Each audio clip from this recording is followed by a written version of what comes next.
Oke, assalamualaikum warahmatullahi wabarakatuh. Kembali lagi ke channel JPA yang membahas tentang bahan bangunan utamanya roster. Namun pada kesempatan kali ini kita akan membahas sesuatu yang sangat menarik. Menariknya apa? Menariknya adalah kita akan membahas masalah yang sering kita temui atau teman-teman yang sering temui masalah tentang bangunan, yaitu memilih pekerja harian atau pekerja borongan. Mari kita bahas sedalam mungkin, sedetail mungkin tentang dua tukang tersebut, dua jenis pekerjaan dengan tukang tersebut. Oke, sebelum lanjut membahas tentang tukang harian dan tukang borongan, ada baiknya kita harus mengetahui apa definisi tukang. Menurut KBBI, tukang adalah orang yang mampu atau memiliki sebuah keahlian, keterampilan dalam membangun, memperbaiki, atau merubah sebuah bangunan. Oleh karenanya, tukang ini sangat penting di dalam pembuatan sebuah rumah. Dari landasan atau pemikiran tentang tukang menurut KBBI tersebut, yang perlu kita menjadi dasar dalam memilih tukang banyak. Terutama tukang itu harus memiliki sikap yang disiplin. Yang kedua, ahli di dalam bidangnya, pekerjaannya. Ketiga, dia sehat jasmani dan rohani. Walaupun ada beberapa tukang yang kalau kita tahu ada yang jasmaninya mungkin ada sebab akibat kecelakaan atau apa, tapi kalau dia orangnya cermat, cerdas, cepat, efektif dalam bekerja, patut panjenengan perhatikan dengan baik. Selanjutnya yang keempat, bisa bekerja sesuai target, entah itu tukang harian atau tukang borongan. Dan yang terpenting dari semua yang penting adalah ia mampu dan memiliki sikap jujur terhadap dirinya dan pekerjaannya, sehingga hal-hal yang di luar kejujuran tersebut bisa menjadi tukang yang amanah dalam menjalankan pekerjaannya. Oke, sekarang kita memilih dan memilah, mempertimbangkan mengapa kita harus membutuhkan tukang harian atau tukang borongan. Yang pertama kita bahas adalah tukang harian. Yang pertama adalah orang memilih tukang harian karena ia melihat tukang harian itu mampu bekerja secara terperinci. Terperinci di sini adalah mengerjakan sesuatu secara detail, bagus, tidak tergesa-gesa. Yang kedua, biasanya tukang harian ini karena tidak tergesa-gesa, hasil pekerjaannya insya Allah maksimal. Jika kurang maksimal, bisa langsung dicek langsung. Tapi rata-rata pekerja harian mereka maksimal dalam mengerjakan apa yang dia kerjakan. Tukang harian juga dibutuhkan karena tukang harian di sini, di pengalaman saya di sini, sering diklasifikasikan atau ada sub keahliannya masing-masing.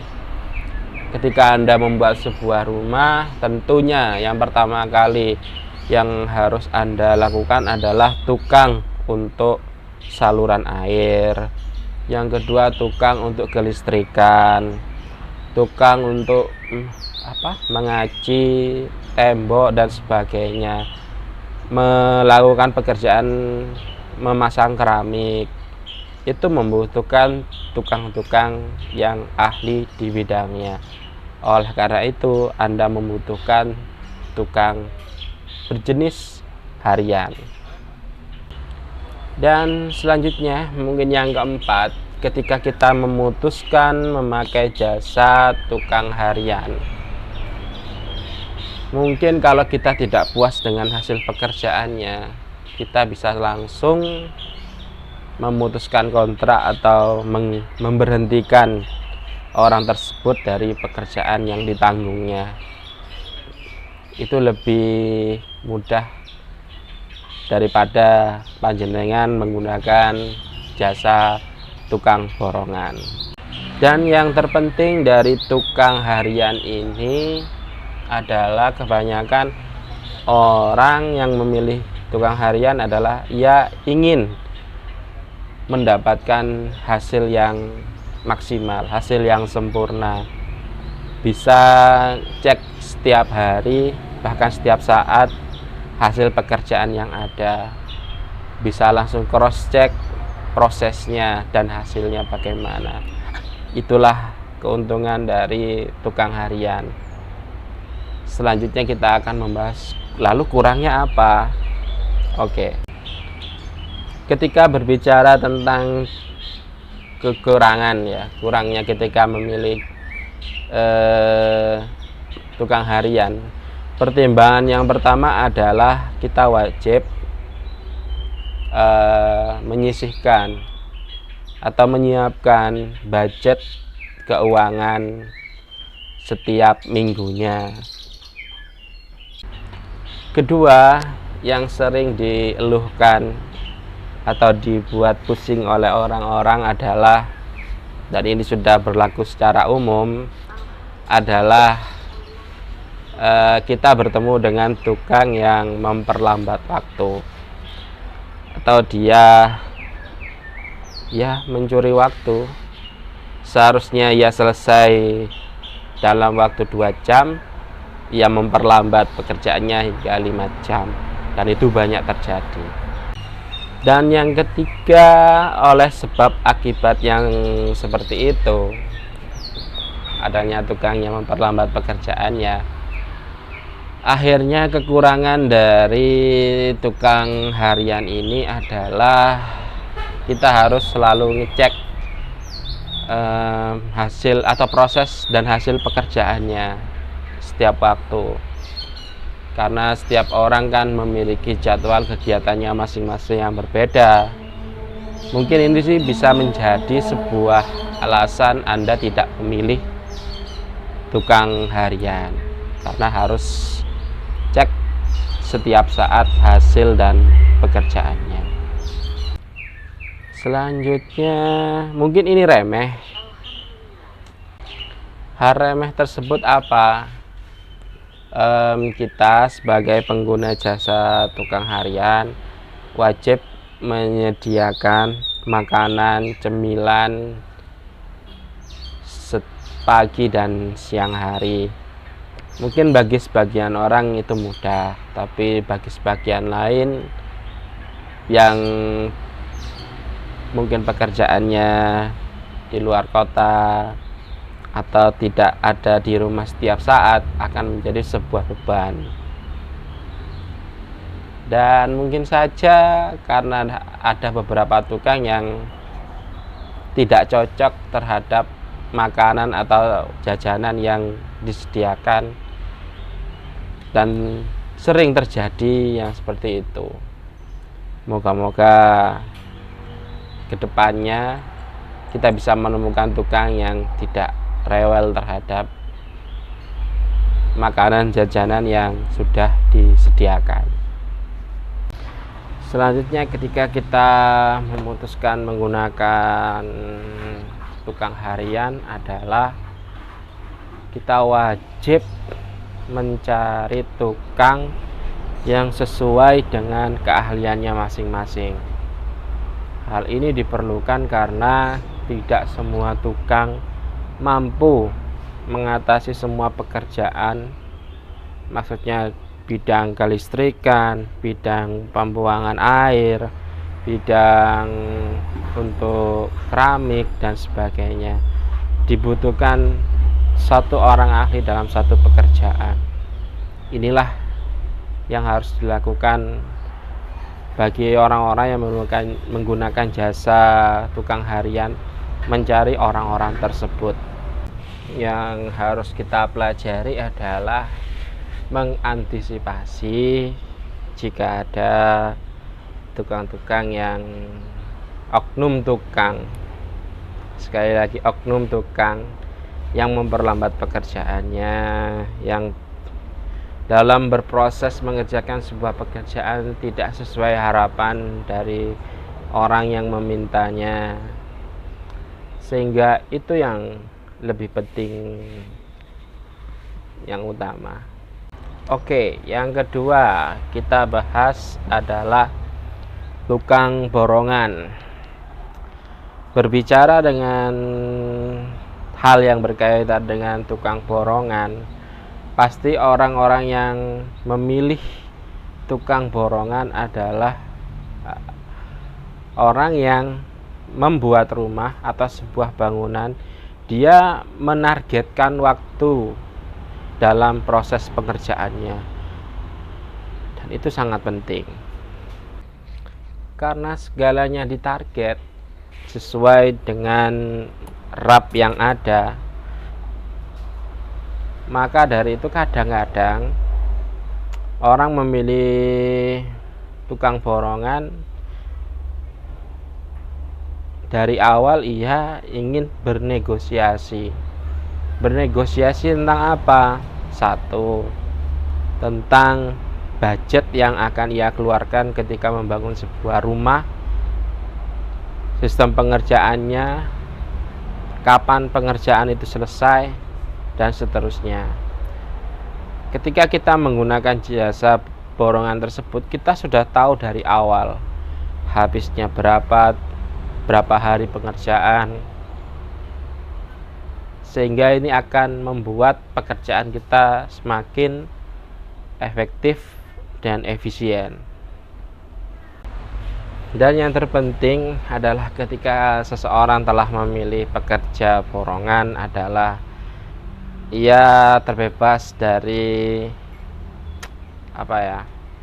tidak usah ngontrol pekerjaan yang sedang berlangsung, karena dia sudah memasrahkan semua pekerjaan tersebut kepada PT atau CV atau pemborong atau developer atau apapun sejenisnya itu, kepada orang yang ahlinya tersebut.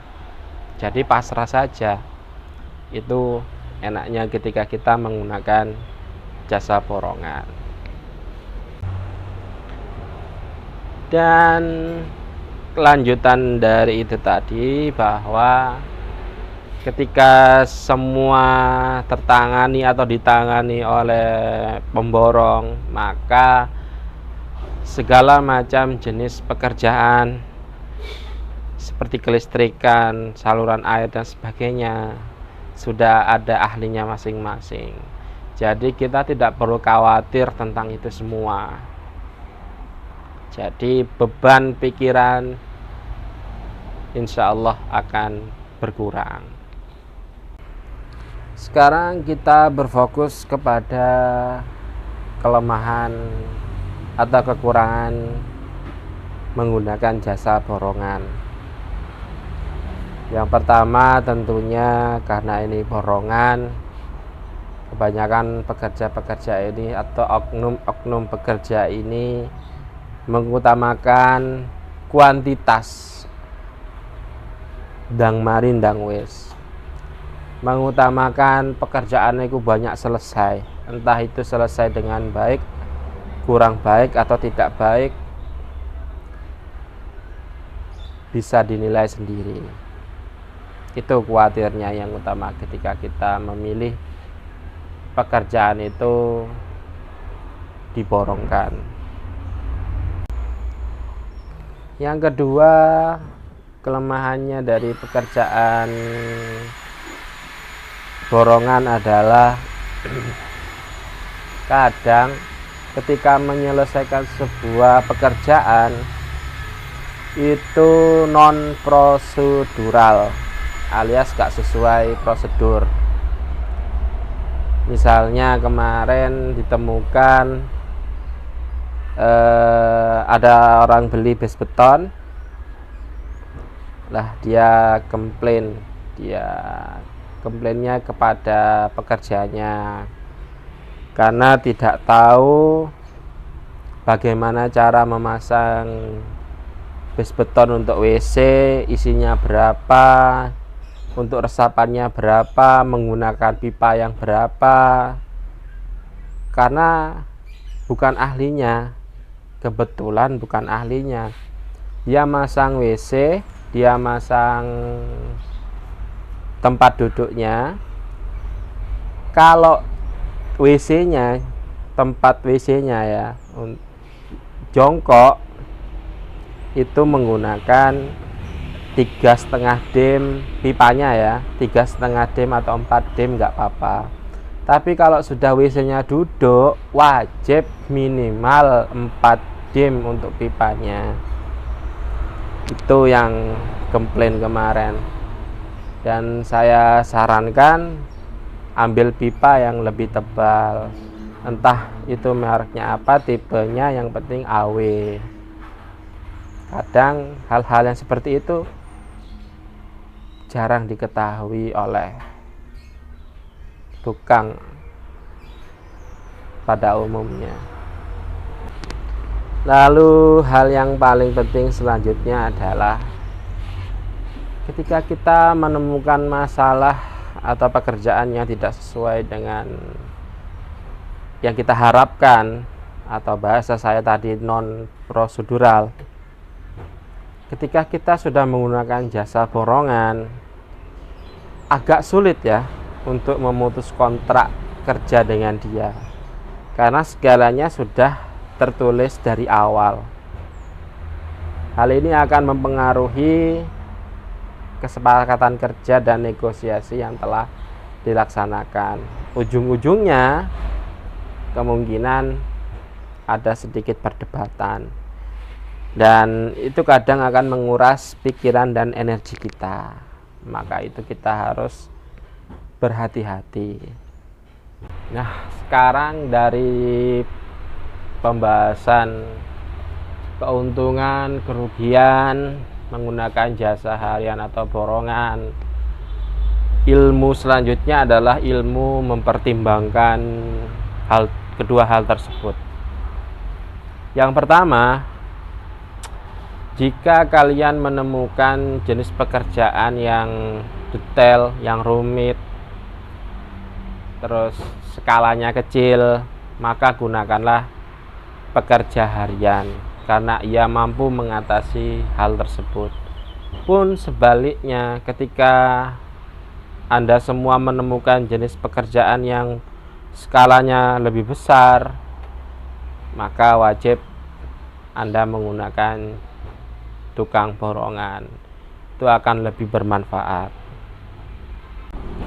Yang kedua, tips selanjutnya adalah ketika panjenengan semua ditarget dalam mengerjakan sebuah bangunan atau rumah, atau biasanya kalau orang-orang Jawa itu ada hitungan harinya, maka wajib bagi panjenengan menggunakan jasa borongan. Karena jasa borongan orang-orangnya mungkin bisa ditarget untuk melaksanakan pekerjaan yang dimaksud. Selanjutnya, jika panjenengan sudah memiliki yang namanya gambar kerja, konsep kerja, desain bangunan yang akan dibuat, terus material semuanya sudah lengkap dan terperinci, maka gunakanlah jasa borongan, karena itu akan lebih efektif untuk pembangunan panjenengan. Dan ketika jenengan telah menggunakan atau memilih jasa borongan, yang terpenting adalah ketika kita sudah memulai kesepakatan, ada baiknya kalau ada yang namanya reward dan punishment, ada penghargaan dan juga ada hukuman istilah. Dalam artian begini, jika suatu pekerjaan ditarget pada bulan tertentu belum selesai, maka Anda berhak meminta ganti rugi. Dan itu sudah umum. Banyak kontraktor-kontraktor atau CV-CV tertentu yang sudah melaksanakan hal-hal seperti itu, sehingga pembeli juga tidak dirugikan, pemborong juga tidak dirugikan, sama-sama jalan, sama-sama penak. Selanjutnya yang agak sensitif berkaitan dengan negosiasi ketika kita memulai memilih jasa borongan adalah budgeting atau keuangan yang kita miliki. Kalau dari pengalaman dari teman saya, ada yang menggunakan sistem 20-80. Jadi 80 ini untuk pembayaran, sisanya kalau selesai 20% diberikan. Hal ini dilakukan karena ia menemukan pekerjaan yang tidak sesuai dengan harapan. Sudah dikomplain, tidak ada jawaban. Dan ini adalah menjadi akar permasalahan dari pekerjaan yang tidak selesai-selesai.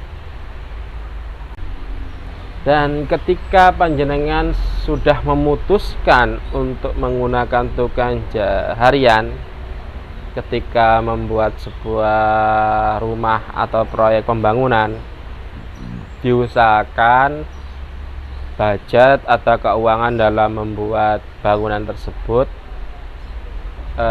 diusahakan 2 kali lipat. Jangan dipres. Kenapa? Ya karena pada dasarnya ketika kita membangun rumah, nilai nominal berapapun pasti akan masuk. Maka dari itu kita harus pintar-pintar dalam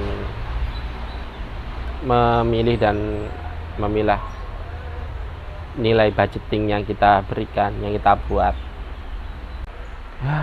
Begitu rumit dan sulit mungkin bagi kita, agak kebingungan atau bagaimana. Hal wajar, karena segalanya dihitung satu, untung dan rugi. Kalau sudah untung dan rugi, pertimbangannya banyak sekali. Tapi kalau sudah pada hasil yang memuaskan, mungkin Anda bisa pertimbangkan video ini.